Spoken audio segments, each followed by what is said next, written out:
Welcome to DMVstream.com. This segment is a 30-minute show done by CapitalHoops.com.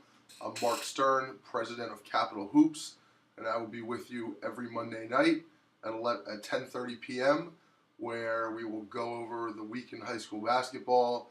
We'll have analysis and commentary along with highlights from many of the top games, interviews from players and coaches of those games, and that's about it. So without further ado, we're going to start this week's show off with a familiar player in the Maryland high school basketball area. That's Magruder High School, defending Maryland 4A state champions. Magruder, coming into tonight's game, had lost one game this season. That was against Springbrook High School on December 19th. In that game, Magruder star point guard J.J. Epps broke a couple of bones in his hand.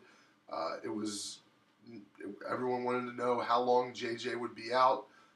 This was an interview that we did with J.J. right after the injury, and then we'll show you what happened tonight in J.J.'s first game back in action.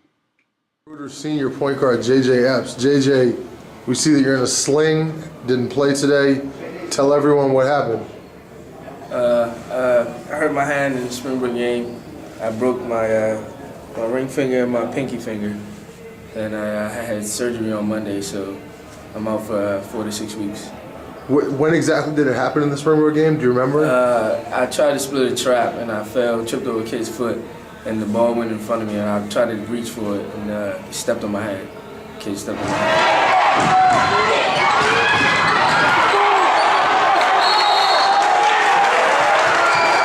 What does surgery entail exactly? I had to get pins put into my hand on this side so it could hold the bones together, because one of them was overlapping the other one. So they had to put it back in place and then put the pins in to hold it in place. And you said it'll be 4 to 6 weeks till the hand's ready or till you're ready to play? Probably till I'm ready to play. Do you foresee any circumstances that you're not back for the playoffs? No. No? Not at all. All right, well, we wish you a speedy recovery. You've always been a favorite of Capital Hoops, and we just wish you the best getting back out there. All right, thanks. So that was JJ after the initial injury. Again, that interview was from December 27th. He had surgery 3 days prior to that on December 24th, where they inserted a couple pins in his hand. Fast forward, tonight was JJ's first game back. Missed about just over 5 weeks of action. And here's some highlights from JJ's first game back in action tonight with the Magruder Colonels. Starting at guard, a 5'16", number 10, J.J. Epps.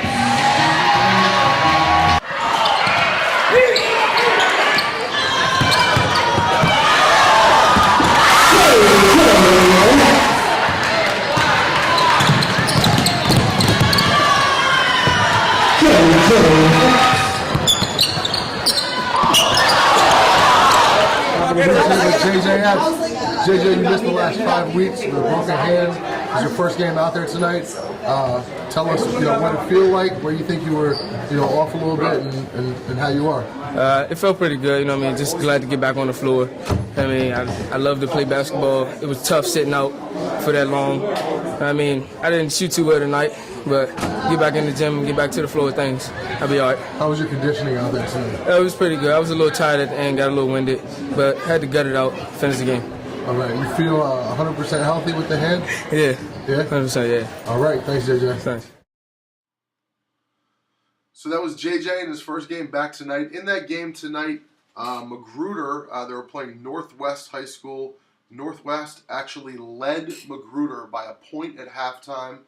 They had a 5-point advantage with about a minute left. Magruder's Nick Griffin had a 4-point play with about 20 seconds left to narrow the gap to 1. Nick Griffin finished tonight's game with 27 points.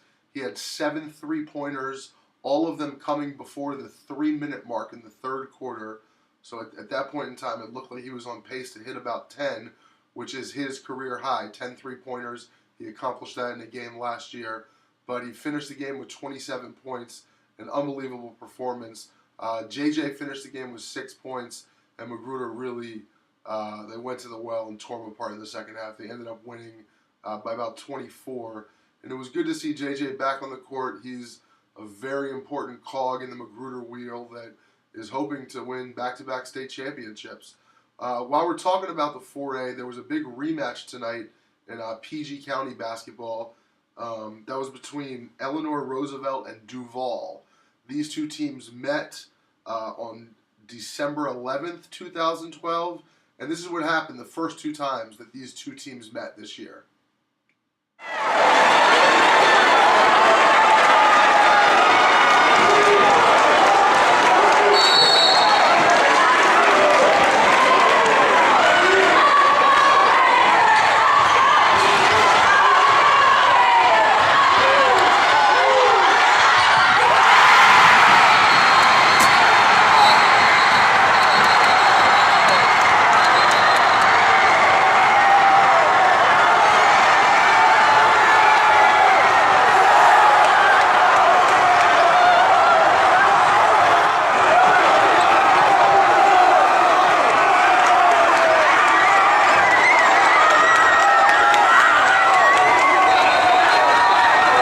Coach called timeout. He told us not to panic and make sure we were calm so we wouldn't lose our head and we could still get a good shot off. And once the ball was inbounded, I turned around and I saw that nobody was guarding me. So I kept going and made my defender turn me and kept trying to cross him over so I could see the shot still. And then I saw the clock around 3 seconds, and I said I put it up so my teammates could get a rebound just in case I missed it. And luckily it went in. So that was Trevor Evans, point guard for Eleanor Roosevelt. Tonight in the rematch, this game was scheduled to be played on Friday evening, but because of the weather, it was pushed back to tonight. Roosevelt won tonight easily. They won by 20-plus points. So it didn't give us the ball game that we had hoped for after that first game. Roosevelt currently has one loss, as does Magruder. The other big player in the 4A is North Point High School, who we will look at more in-depthly next week. They are a scoring machine, full court press, entire game. They have scored over 80 points in every game they've played this year, with the exception of their one loss against DeMatha. They've scored 103 of their past 4 games, and they are, I believe it's going to be those 3 teams when it comes down to the 4A race. The next thing we're going to do here on DMV Stream is we're going to preview our game of the week. And that is going to be Princeton Day. That's with Aquille Carr. They'll be playing at Coolidge High School this Saturday at 8 o'clock. Now, for those of you who remember, Coolidge is where Aquille Carr had kind of his coming out party in the DMV. Last year on Martin Luther King Day at the MLK Hoop Fest run by Mark Tillman, Aquille Carr squared off with Gonzaga, Nate Britt. We had found out minutes before that game wasn't going to play, so people were expecting Patterson to run away with it. Kris Jenkins had a buzzer beater in that game to beat Patterson. The game was televised locally on Comcast, so it'll be Aquille Carr's first time playing at Coolidge High School since then. And here's a little preview of the two teams as they get set to play in our game of the week, which will be on Saturday.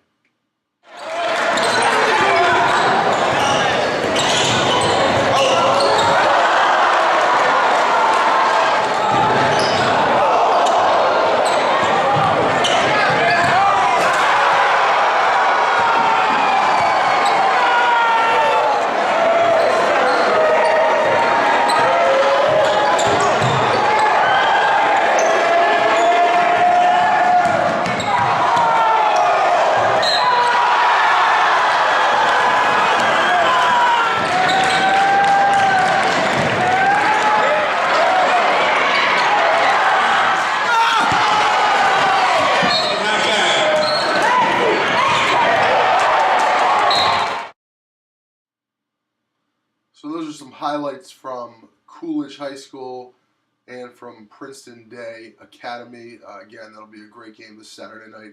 We'll go into a little more detail a little later in the show with some of the other big-time games coming up this week. Now we wanted to kind of transition over to the WCAC. I'm sure everyone watching is familiar with the WCAC. Many say it's the best conference in the country, if not one of the best conferences in the country. We're going to start this segment with a little flashback to 2 weeks ago. Paul VI was playing in Springfield, Missouri. They were playing in the Bass Pro Tournament of Champions, and it was an incredible night for one Paul VI player. Sophomore guard Kevin Dorsey hit back-to-back buzzer beaters in the semifinals and the finals of that tournament. Brought Paul VI back to win that championship. And we recently met up with Kevin Dorsey. We asked him about the game and about the tournament, and we've got the highlights from that tournament for you. Capital Hoops here with Paul VI sophomore guard Kevin Dorsey. Kevin, you guys just won the Bass Pro Invitational Championship. You had 2 buzzer beater shots in the semifinals and the championship. Talk about what that experience was, and were those plays both drawn up for you? And just talk about hitting those shots on the big stage on national TV with tons of people, looking on, and what it feels to come away like a hero. I mean, it felt real great. I mean, I got a lot of love. The plays were specifically drawn by for Marcus, but as the plays broke down, the first game, Frank drew my defender to him, right, and then kicked it to me, knocked down a shot. I feel confidence, I hit that shot all the time.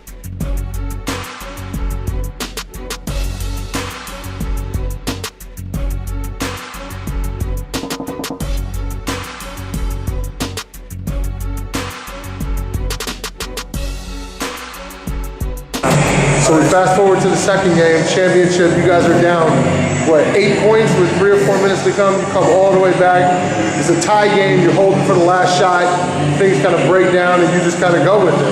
Yeah, it was down 8. Coach told us to keep fighting, like defense. We probably gonna win the game. So they were drawing for Marcus again. When the play broke down, I kept looking at the ref because he was counting for the 5 seconds. So I back dribbled off of him. And I made my move, and I dribbled to the middle. I faked, and hit the fadeaway right in his mouth.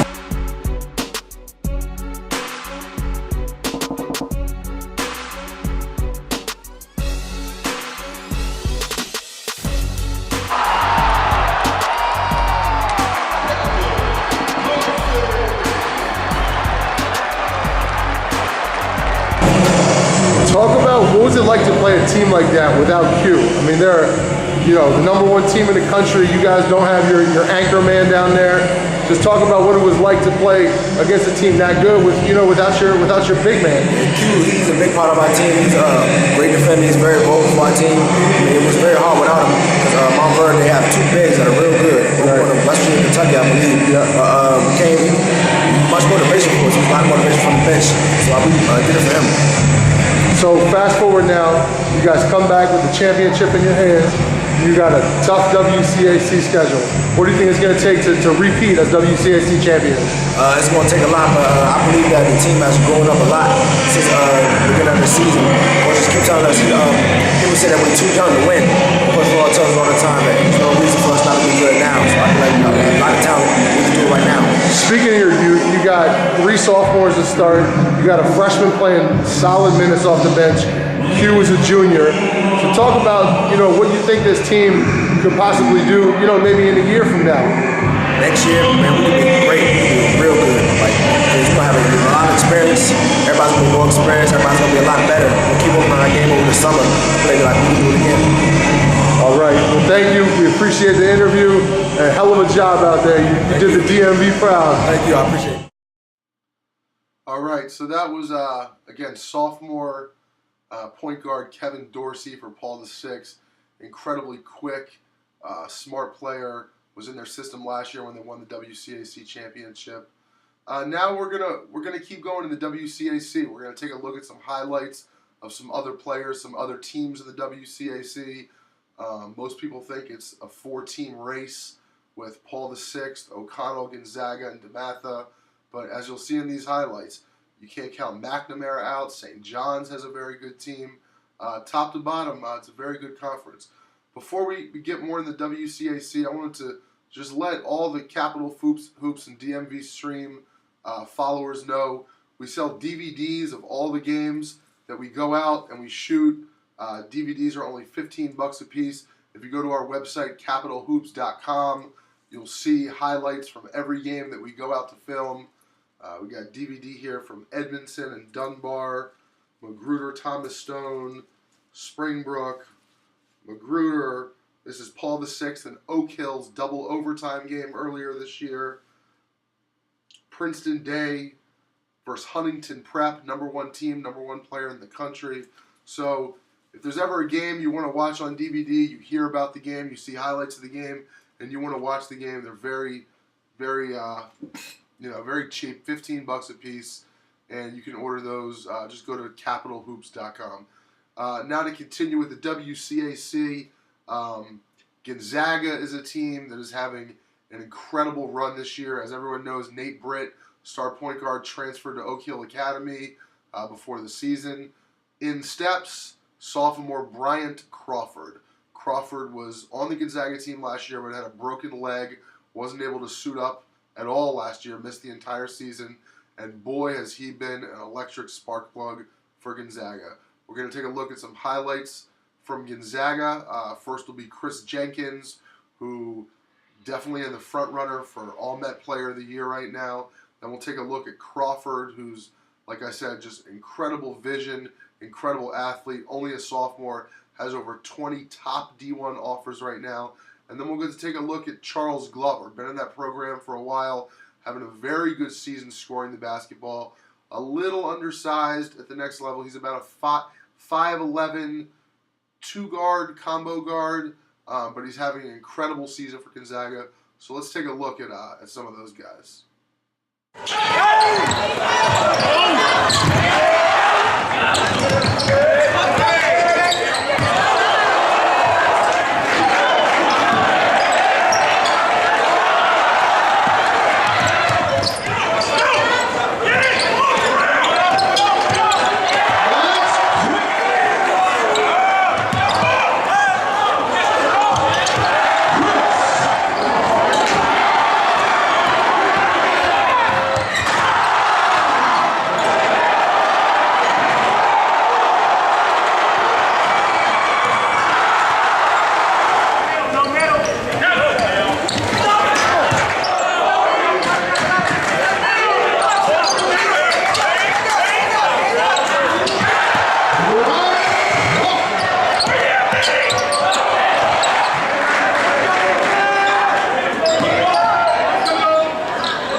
So that was the some highlights from Gonzaga. Like I said, Gonzaga, one of the two top favorites to win the WCAC this year.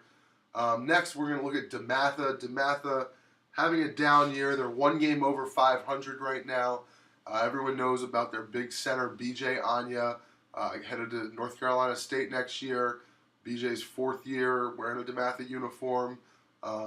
He's lost a little bit of weight. He's getting a little more agile. His block shot numbers are still off the charts. He needs to work on his free throws and his conditioning a little bit. But we'll take a look at what Anya's done in the last couple of weeks here.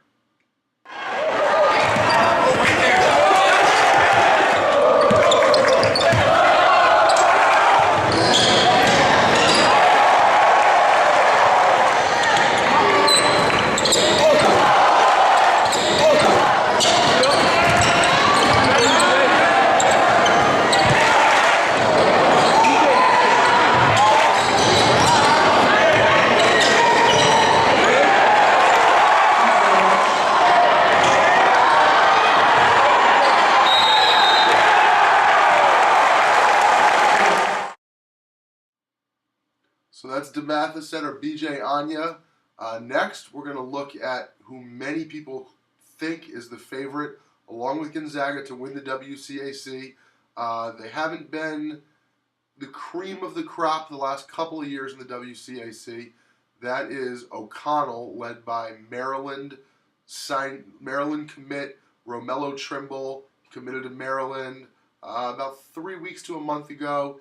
And then the ongoing story with teammate Junior Etou, Junior, a transfer from Arlington Country Day down in Florida. Arlington Country Day has had some players from the D.C. area in the past. Jordan Goodman comes to mind.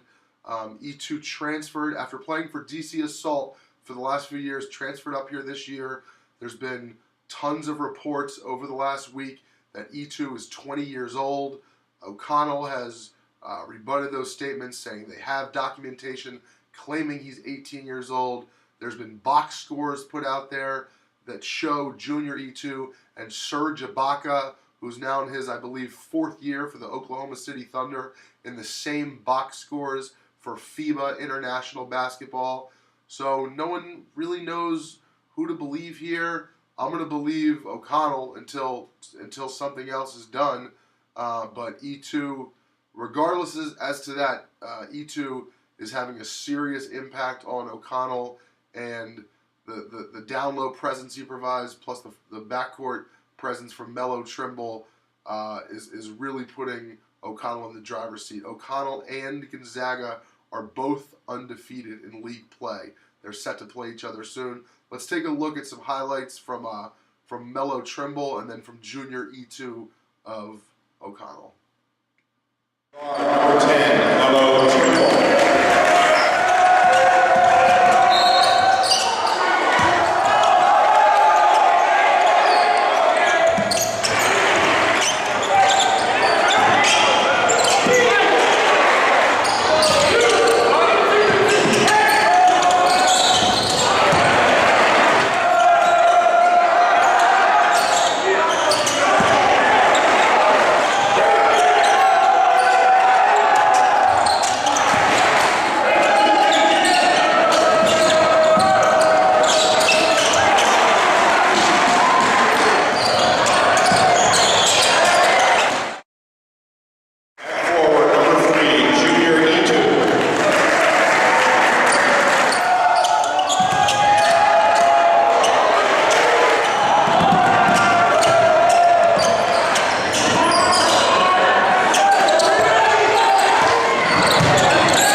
As you see, Junior Etou has an incredibly polished game, incredible touch from 14 to 16 feet, blocks shots, can finish with his right hand, his left hand, passes the ball out of the double team well, and he's a big athletic guy.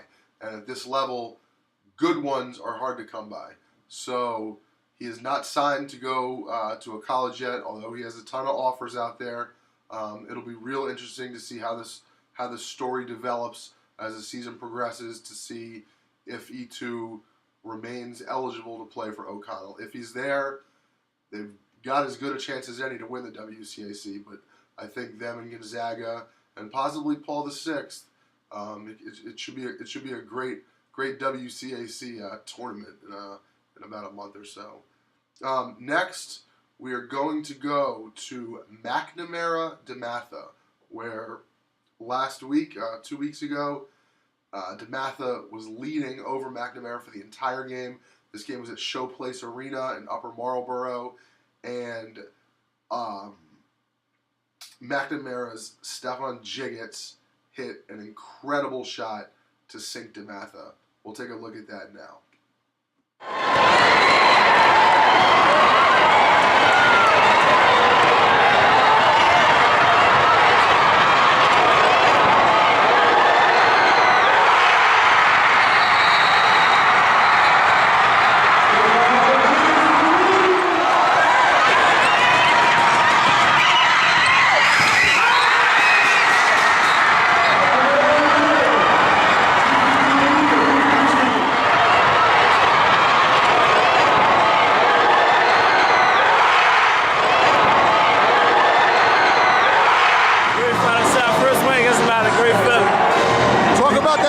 that play was drawn up. Down screen, we was down 2.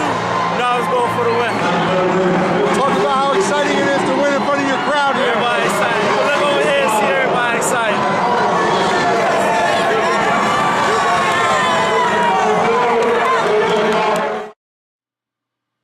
So that was Stephon Jiggets hitting the game-winning 3. His first win over DeMatha. He's a senior for McNamara, and a big shot for him and for McNamara basketball.